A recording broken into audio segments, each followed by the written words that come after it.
कही कही बातें। नमस्कार दोस्तों, स्वागत है आपका कहीं अनकहीं बातें में। मैं हूं आपका दोस्त और आज जो कहानी मैं आपको सुनाने जा रहा हूं वो शायद सुनकर आपको एक पल को ये सोचना पड़े कि क्या कभी किसी जगह की खामोशी में भी कोई अजनबी सांस ले सकता है? क्या कभी कोई परछाई रात के साथ चल सकती है?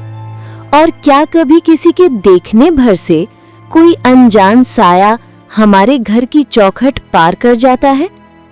ये कहानी है दो बहनों की, स्वाति और नेहा की। दोनों पढ़ी लिखी, समझदार, शहर की तेज जिंदगी का हिस्सा। दिल्ली के पास ही एक छोटे शहर में नौकरी लगने के बाद इन्होंने एक मकान किराए पर लिया। मकान छोटा नहीं था, लेकिन अजीब तरह से सुनसान जरूर था। सड़क पर चलते हुए भी वहां सन्नाटा कुछ ज्यादा ही महसूस होता था, जैसे किसी ने उस गली से रिश्ते तोड़ लिए हों। मकान के ऊपर मकान मालिक अपने परिवार के साथ रहते थे, सीधे साधे मददगार लोग। नीचे का पूरा फ्लोर इन दोनों को किराए पर मिला हुआ था। नीचे का कमरा बड़ा था, बीच में एक बड़ी सी टीवी रखी थी, वही उनकी शामों का साथी थी। मूवीज देखना, पॉपकॉर्न खाना और एक दूसरे को डराना, यही उनकी रातों की मस्ती थी। नेहा, आज कौन सी मूवी लगाऊं? कुछ हॉरर लगा दो दीदी, सस्पेंस वाला। अरे फिर तो तू आज डरने वाली है। दोनों ठहाका लगाती। टीवी की लाइट में उनके चेहरे चमकते और बाहर खिड़की से आती ठंडी हवा जैसे किसी तीसरे शख्स की मौजूदगी का एहसास देती। ऐसे ही दिन बीत रहे थे। घर में कोई परेशानी नहीं, मकान मालिक भी खुश और मोहल्ले वाले भी इन्हें सभ्य किराएदार समझते थे। पर कहते हैं ना, कुछ जगहों की खामोशी में भी एक आवाज छिपी होती है जो सिर्फ उन्हीं को सुनाई देती है जिनका नाम उस घर की किस्मत में लिखा होता है।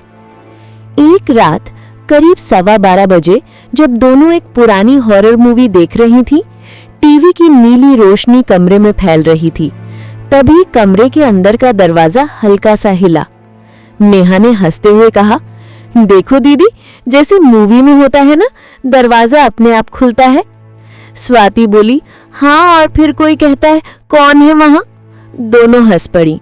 लेकिन तभी दरवाजे से हल्की सी खरोच जैसी आवाज आई, ठुर्र ठुर्र, जैसे किसी ने लकड़ी पर नाखून रगड़ा हो। टीवी की आवाज थोड़ी धीमी की गई। कमरे में कुछ पल के लिए सन्नाटा छा गया। तूने सुना? नेहा फुसफुसाई। हाँ, लगता है बिल्ली होगी बाहर। बिल्ली तो अंदर नहीं आ सकती ना। दोनों ने हंसने की कोशिश की, लेकिन उस हंसी में अब हल्का सा डर था। लाइट झपकी, एक पल को बुझी और फिर जल उठी। टीवी की स्क्रीन पर सफेद स्टैटिक आया, जैसे कोई पुराना चैनल पकड़ रहा हो। फिर टीवी अपने आप बंद हो गया। नेहा, तूने रिमोट से किया क्या? नहीं दीदी, मैंने तो हाथ भी नहीं लगाया। दोनों ने रिमोट ढूंढा, प्लग चेक किया, लेकिन सब कुछ ठीक था। फिर भी टीवी स्क्रीन पर हल्की लाइट झिलमिलाने लगी और उसके अंदर जैसे किसी बच्चे की परछाई दिखी। स्वाति ने पलटकर देखा, दरवाजा अब पूरी तरह से खुला था। कमरे की हवा ठंडी पड़ने लगी, जैसे किसी ने एसी ऑन कर दिया हो, जबकि बिजली गई हुई थी। कहीं से एक धीमी सी खिलखिलाहट आई, बच्चे की हंसी जैसी, पर उसमें कुछ ऐसा था जो मानवीय नहीं था। एकदम हल्का, मगर भीतर तक उतर जाने वाला डर। दोनों बहनें सिमट कर बैठ गईं। स्वाति ने साहस जुटाया और जाकर स्विच ऑन किया। लाइट दोबारा जली और सब सामान्य लगने लगा। देखा, कुछ नहीं था। हाँ, लेकिन आवाज तो थी दीदी, और वो हंसी मन का वहम होगा। नेहा ने हामी भरी, लेकिन उसकी आंखें दरवाजे पर ही टिकी रहीं। रात बीती, सुबह ऑफिस जाना था, सो दोनों ने इस घटना को हंसी में उड़ा दिया। पर जब कोई चीज एक बार दिखती है और फिर दोहराई जाती है, तो उसे इत्तेफाक नहीं कहते, इशारा कहते हैं। अगले 2 दिन सब सामान्य रहे। फिर तीसरी रात, वही वक्त, वही कमरे की लाइट और वही हल्की सी आवाज, जैसे कोई दरवाजे पर उंगलियों से खेल रहा हो। इस बार नेहा ने साहस किया, धीरे से दरवाजे की ओर बढ़ी। उसके कदम फर्श पर पड़ते हुए ऐसे लग रहे थे जैसे हर आवाज दीवारों से टकरा रही हो। उसने दरवाजा खोला। बाहर कुछ नहीं था, सिर्फ खाली बरामदा और उसके आगे सड़क के किनारे नीम का पेड़। पेड़ की पत्तियां हिल रही थी जबकि हवा बंद थी। कोई नहीं है दीदी। नहीं दीदी, पर ऐसा लगा कोई अभी भागा है। कौन? पता नहीं, शायद बच्चा, बहुत छोटा। बच्चा? रात के 2 बजे कौन सा बच्चा बाहर भागेगा? पता नहीं, पर उसके पैरों की हल्की आहट थी। दोनों फिर कमरे में लौटी। टीवी अब अपने आप चालू हो गया था, बिना किसी चैनल के, बस सफेद झिलमिलाहट। और उस स्टैटिक में किसी की सांसों की आवाज, धीरे धीरे पास आती हुई। स्वाति ने प्लग निकाल दिया। अब खत्म। टीवी बंद। कमरे में सन्नाटा। फिर कहीं दूर से किसी के कदमों की आहट। ठक ठक ठक ठक। नेहा ने धीरे से कहा, ये ऊपर वाले होंगे शायद। नहीं, ऊपर से नहीं आ रही आवाज। तो फिर? दरवाजे के बाहर से। दोनों ने एक दूसरे की तरफ देखा। धीरे धीरे आवाजें दूर चली गईं। लेकिन उस रात के बाद दरवाजे के पास रखे गमले की मिट्टी में किसी के छोटे पैरों के निशान दिखे, एकदम छोटे, जैसे 3-4 साल के बच्चे के हों। और मिट्टी सूखी थी, फिर भी उन पर नमी थी। सुबह जब स्वाति ऑफिस जाने लगी तो उसने दरवाजे के पास पड़े मिट्टी के निशान देखे। निशान छोटे थे पर साफ, जैसे किसी ने गीले पैरों से चलते हुए कदम छोड़े हों। छोटे, गोल और बीच में हल्का गड्ढा। नेहा, देखो जरा ये। नेहा बाहर आई। उसकी आंखों में नींद अभी बाकी थी, पर उस निशान को देखकर एक झटका लगा। ये तो बच्चे के पैर जैसे हैं। बिल्कुल, और मिट्टी गीली भी नहीं थी। फिर ये निशान कैसे बने? दोनों कुछ देर चुप रहीं। फिर स्वाति बोली, शायद मकान मालिक के पोते का काम होगा, कभी नीचे खेल गया होगा। दीदी, रात में? उसके इस सवाल का जवाब स्वाति के पास नहीं था। बस इतना बोली, चलो ज्यादा मत सोचो, देर हो रही है। दिन सामान्य था। ऑफिस, काम, लौटते वक्त बाजार से सब्जियां, वही रोजमर्रा की जिंदगी। पर घर लौटते वक्त हमेशा की तरह आज उस गली में एक अजीब सन्नाटा था, जैसे सब कुछ थम गया हो। सड़क के किनारे एक पुराना बिजली का खंबा था, जिस पर लगी लाइट बार बार झिलमिला रही थी। हर झिलमिल में ऐसा लगता जैसे कोई चेहरा बनकर मिट रहा हो। नेहा ने स्वाति का हाथ पकड़ा। दीदी, लगता है कोई हमें देख रहा है। स्वाति ने हंसी में बात टाल दी। तेरी हॉरर मूवीज का असर है। पर उसकी आंखों ने भी वही महसूस किया था। घर पहुंचकर दोनों ने खाना बनाया, टीवी चालू किया, लेकिन अब डर कहीं अंदर बैठ चुका था। भले वे हंस रही थी, पर दोनों को पता था कि कमरे में सिर्फ 2 लोग नहीं हैं। रात के करीब 1 बजे फिर वही आवाज, दरवाजे पर खरोंच की, इस बार थोड़ी ज्यादा तीखी। कर्रर्र, कर्रर्र, और फिर कुछ गिरने की आवाज। स्वाति उठी, दरवाजे तक पहुंची। गमला टूटा पड़ा था, मिट्टी इधर उधर बिखरी हुई थी, लेकिन इस बार पैरों के निशान दीवार तक जाते दिख रहे थे, जैसे कोई छोटा बच्चा दीवार पर चढ़ गया हो। दीदी, दीवार पर पैर कैसे चढ़ सकते हैं? मुझे नहीं पता, कुछ गड़बड़ है। स्वातु ने टॉर्च उठाई और ऊपर की तरफ रोशनी की। दीवार के कोने में कुछ हल्का सा हिला। टॉर्च का फोकस जब ठीक उस पर पड़ा तो वहां कुछ नहीं था, बस एक पुरानी तस्वीर टेढ़ी लटक रही थी, उस पर किसी बच्चे की उंगली के निशान। अब नेहा बुरी तरह डर चुकी थी। चलो ऊपर चल के मकान मालिक से बात करते हैं। दोनों सीढ़ियां चढ़ी, दरवाजा खटखटाया।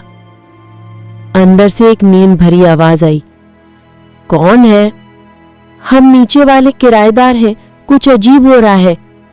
दरवाजा खुला, सामने मकान मालिक मिस्टर रंजन, एक 60 साल के शांत स्वभाव वाले व्यक्ति। उन्होंने बात सुनी, फिर मुस्कुरा दिए। डरिए मत बेटा, इस घर में कुछ नहीं है। पर अंकल, पैरों के निशान, दरवाजे की आवाजें। हाँ, वो सब हवा के खेल हैं। ये घर पुराना है, आवाजें गूंजती हैं। स्वाति ने सिर हिलाया, पर नेहा की नजर उस मकान मालिक की दीवार पर पड़ी। वहां एक फ्रेम में पुरानी पारिवारिक तस्वीर थी। सब हंस रहे थे, पर कोने में एक छोटा बच्चा काले कपड़ों में खड़ा था। उसकी आंखें धुंधली थी और चेहरा अजीब तरह से फीका। अंकल, ये बच्चा कौन है? मिस्टर रंजन ने नजर हटाई। मेरा बेटा था। था? हाँ, कई साल पहले इसी घर में। वो कुछ देर रुके, फिर बोले, खैर, बहुत पुरानी बात है, अब सो जाइए, सब ठीक है। पर उनके चेहरे का वो सब ठीक है भरोसेमंद नहीं लग रहा था। दोनों नीचे आईं।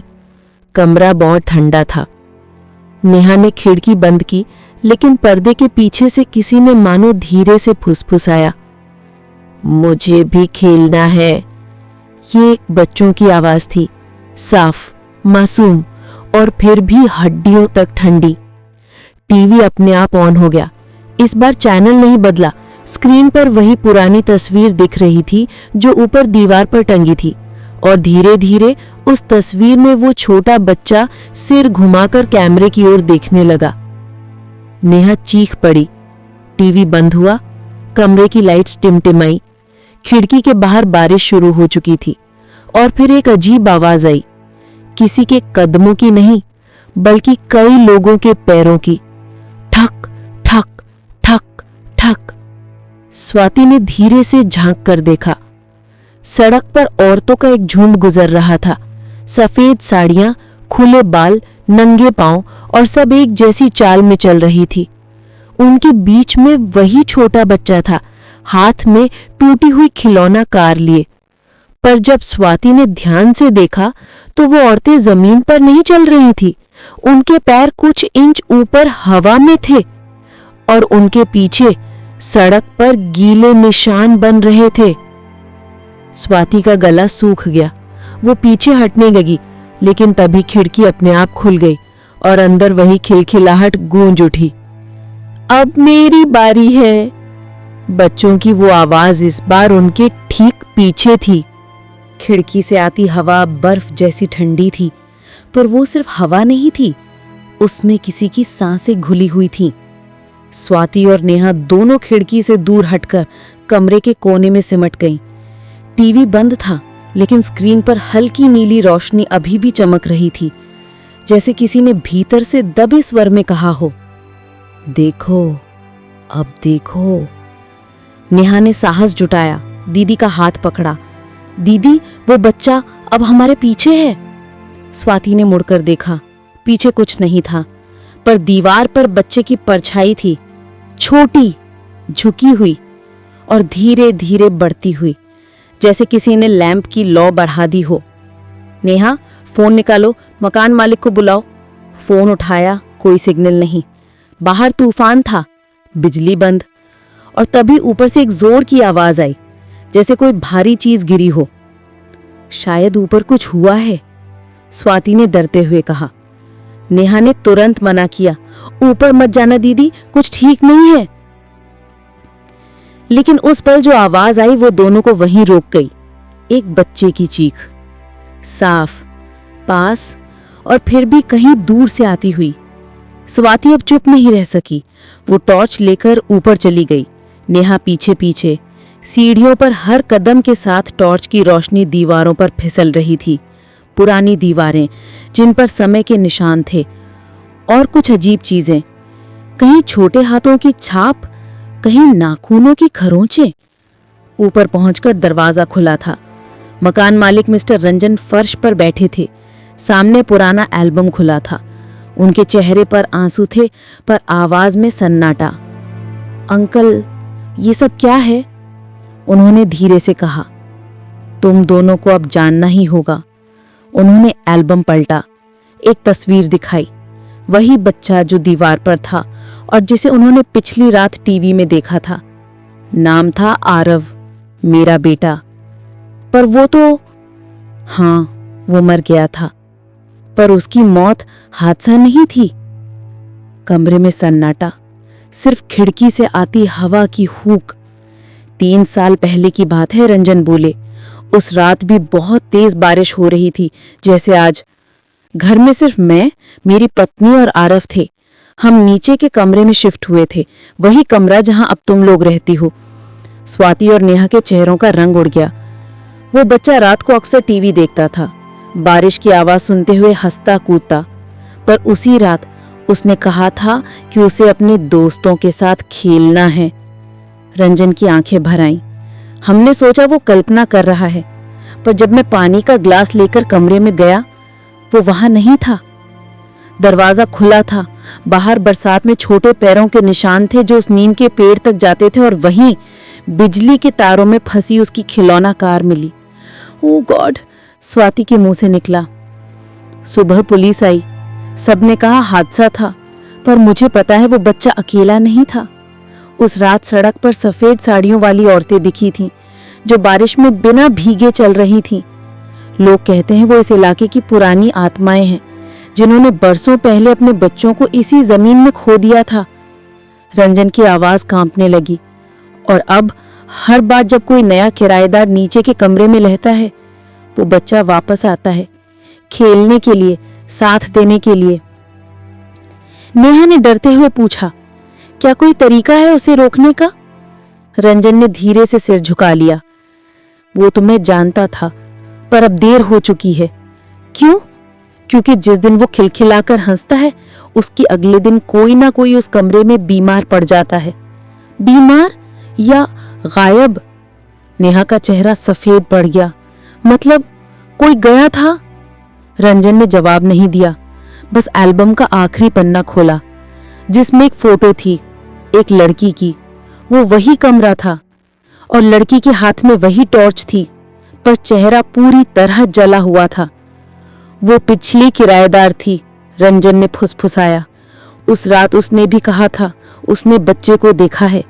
फिर अगले दिन वो बस नहीं रही। नीचे से अचानक जोर की आवाज आई, जैसे कोई दरवाजा तोड़ रहा हो। तीनों नीचे भागे। दरवाजा खुला पड़ा था। कमरे में टीवी जल रहा था। स्क्रीन पर आरव खड़ा था, मुस्कुराते हुए। उसने हाथ में अपनी टूटी कार उठाई और कहा, अब मेरी नई दोस्त कहाँ है? नेहा धीरे धीरे पीछे हटी। स्वाति ने उसका हाथ पकड़ा, लेकिन वो हाथ बर्फ जैसा ठंडा था। दीदी, मुझे बहुत ठंड लग रही है। स्वाति ने उसकी तरफ देखा और वहीं जम गई। नेहा के गले पर छोटे छोटे नीले निशान उभर रहे थे, जैसे किसी ने उंगलियां रखकर कस दी हूं। कमरे की हवा अब सर्द नहीं, जमी हुई थी। टीवी की नीली रोशनी में सिर्फ 2 आकृतियां दिख रही थीं। स्वाति जो कांपते हुए नेहा को पकड़ने की कोशिश कर रही थी, और स्क्रीन पर मुस्कुराता आरव, वो बच्चा जिसकी आंखें अब इंसानी नहीं लग रही थीं। आरव, हमें छोड़ दो। स्वाति की आवाज कांपी। टीवी से वही मासूम स्वर गूंजा, आप तो मेरे साथ खेलेंगे ना?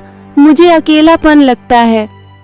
रंजन दरवाजे के पास खड़े थे, कांपते हुए बोले, वो किसी को नुकसान नहीं पहुंचाना चाहता, बस जो भी उससे डरता है वो खुद को खो देता है। नेहा की सांसें भारी हो रही थी। उसके गले पर पड़े नीले निशान फैलते जा रहे थे। स्वाति ने उसे कसकर पकड़ लिया। कुछ बोल नेहा, मैं यही हूं। पर नेहा की आंखें अब किसी और ओर देख रही थीं। सामने टीवी की स्क्रीन पर अब एक पुराना कमरा दिख रहा था। बारिश हो रही थी। एक छोटा बच्चा खिड़की के पास बैठा रो रहा था, और उसके पीछे सफेद साड़ी में एक औरत खड़ी थी। चेहरा अध खुला, बाल गीले और होठों से टपकते पानी के साथ खून। रंजन घबराकर बोले, वो उसकी मां नहीं है, वो उनमें से एक है। कौन? वो औरतें जो बरसों पहले इस इलाके में मरी थीं।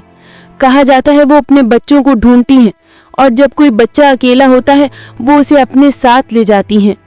आरव की मौत के बाद उसकी आत्मा यहीं अटक गई, और अब वो भी उसी अंधेरे में बंध गया है, उन औरतों के बीच। स्वाति ने कांपते हुए कहा।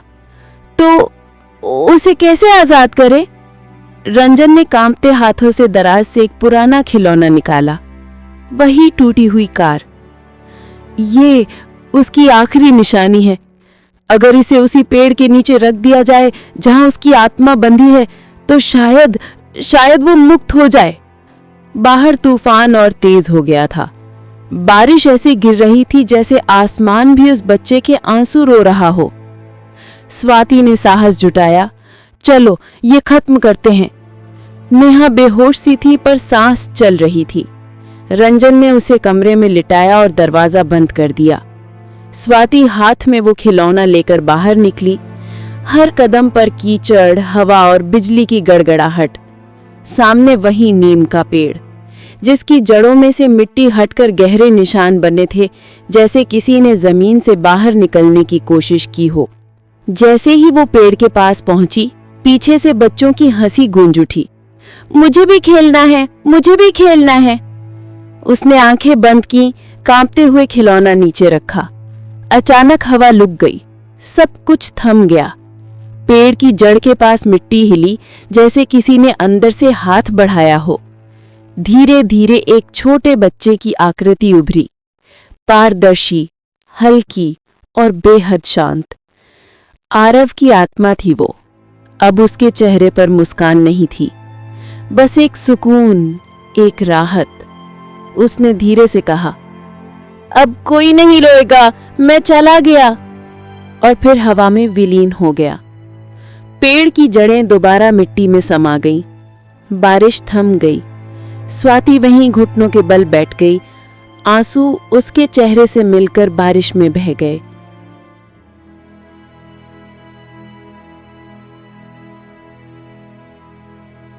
सुबह का सूरज उगा। घर के अंदर शांति थी। नेहा जाग चुकी थी। कमरे में अब न ठंड थी न डर। टीवी बंद पड़ा था। रंजन नीचे आए। सब ठीक है अब, वो चला गया। स्वाति ने सिर झुका लिया। वो बच्चा बस साथ चाहता था। रंजन की आंखों से आंसू टपके।